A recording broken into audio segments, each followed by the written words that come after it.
It was 2 a.m., and the doorbell rang like a thunderclap in the dead of night. Anna froze in her tiny apartment, heart pounding, her baby wailing in the crib. Who could it be at this hour? She peered through the peephole, expecting danger, but instead saw a man in a tailored coat, holding a bag that looked suspiciously like groceries. "I'm Ethan," he said through the door, his voice calm but urgent. "You texted me earlier.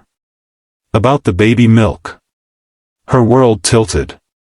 How had a desperate plea to a stranger turned into this? But let's rewind to how it all began, because this isn't just a story, it's a reminder that sometimes, one wrong number can change everything.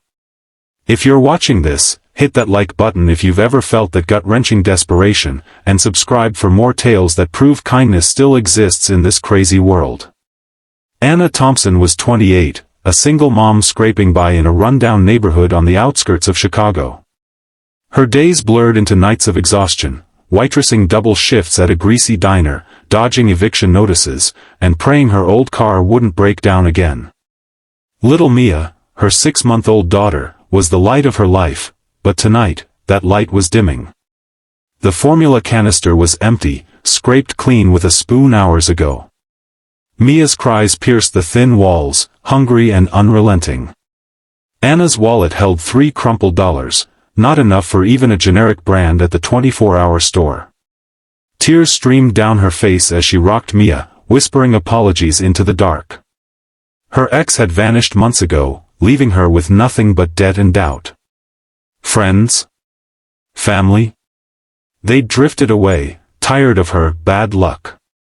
In a haze of panic, she grabbed her phone and typed a message to what she thought was her sister's number. "Please, I need $50 for baby milk. Mia won't stop crying. I'll pay you back, I swear. I'm begging. Send."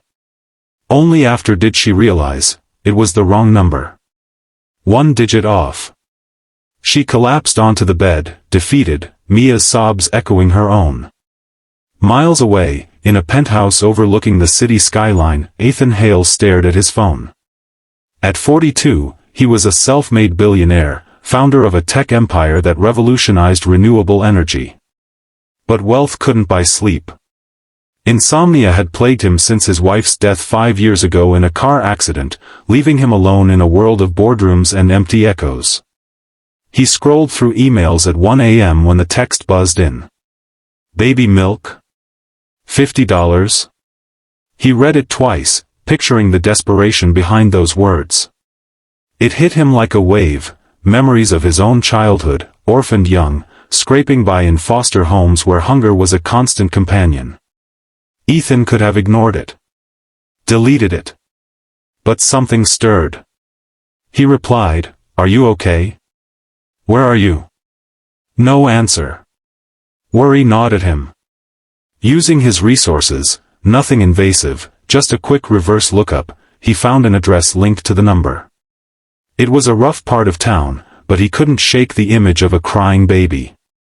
Grabbing his keys, he loaded his car with formula, diapers, groceries, enough to fill a pantry. Why? Because he knew what it was like to beg and be ignored. Back at Anna's apartment, the cries had softened to whimpers. She paced, debating whether to bundle Mia up and walk to the store, beg the clerk for credit. Her phone buzzed, a reply from the stranger. Her stomach dropped. Oh God, what have I done? She didn't respond, too ashamed. Then, the doorbell. Terror gripped her. Burglars? Cops? She tiptoed to the door, peephole revealing a tall man with kind eyes, no threat in his stance. "I'm not here to hurt you," he called softly. "I brought the milk. And more. Please, open up." Mia let out a fresh wail, deciding for her. Anna cracked the door, chain still latched. "Who are you? How did you find me?" Ethan held up the bag. "Your text. I couldn't just do nothing. Here's the formula, 3 cans, the good stuff. And some food for you." His voice was steady, but his eyes held a vulnerability that mirrored her own.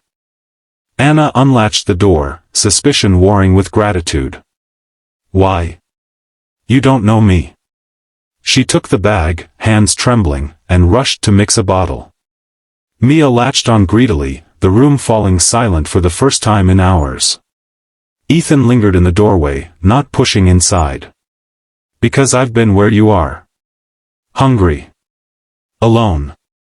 Money doesn't fix everything, but it can help tonight. He pulled out an envelope, $500 cash. For whatever you need. No strings. Tears welled in Anna's eyes. I can't take this. It's too much. Consider it a loan from the universe, he said with a small smile. Pay it forward when you can. That night stretched into dawn as they talked. Anna shared her story, the abusive ex, the job that paid pennies, the dreams of nursing school crushed by reality. Ethan opened up too, his rise from poverty, the loss that left him hollow despite billions. I build companies, but I've forgotten how to build connections, he admitted. By morning, Ethan left, but not before promising to check in. Anna stared at the groceries, the cash, feeling hope flicker for the first time in months. But challenges loomed. The next day, doubt crept in. Was he for real? She Googled him, Ethan Hale, billionaire philanthropist. Headlines confirmed it, but trust didn't come easy. When he texted to ask how Mia was, she hesitated before replying. Weeks passed. Ethan didn't overwhelm, he helped practically. A mechanic friend fixed her car for free. He connected her with a scholarship program for single moms.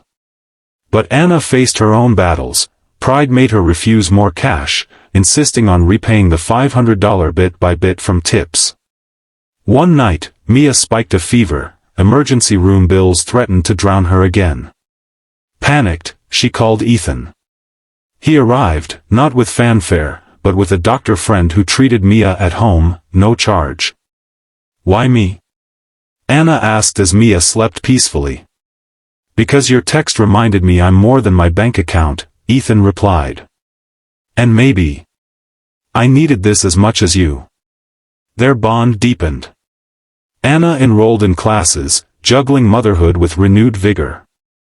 Ethan found purpose beyond boardrooms, volunteering at shelters, inspired by her resilience.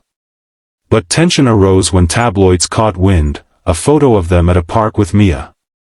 Billionaire's secret charity case, the headlines sneered.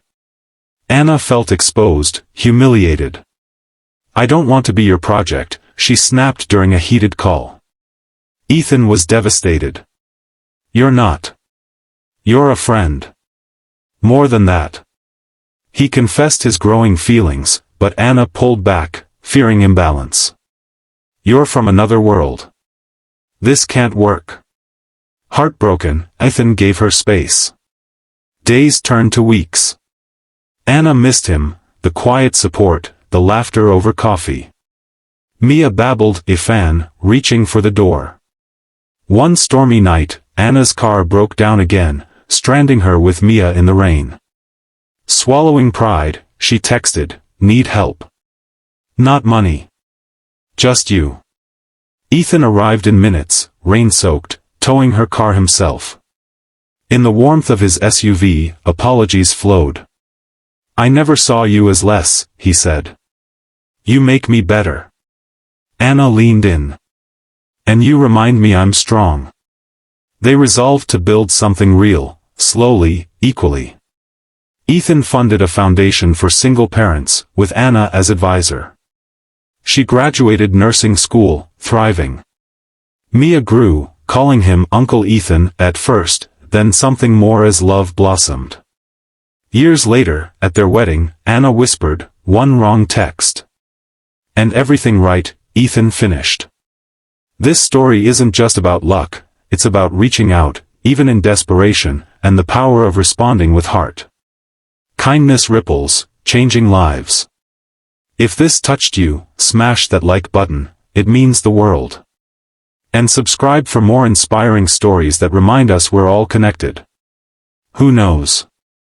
Your next text could spark a miracle.